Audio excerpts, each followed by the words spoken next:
Glock 19 Crown. We did a comp barrel.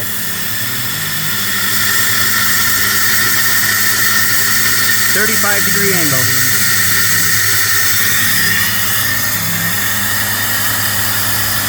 So it'll cut out all of that white area.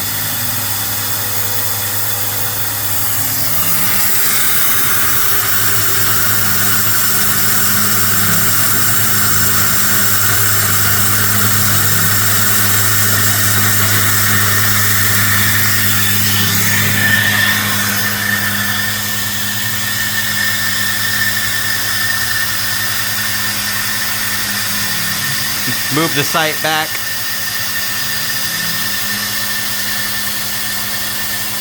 And then we did an RMR cut.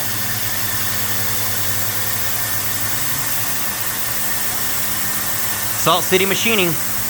Find us on Facebook, Instagram. We got a 5-day turnaround. Business day.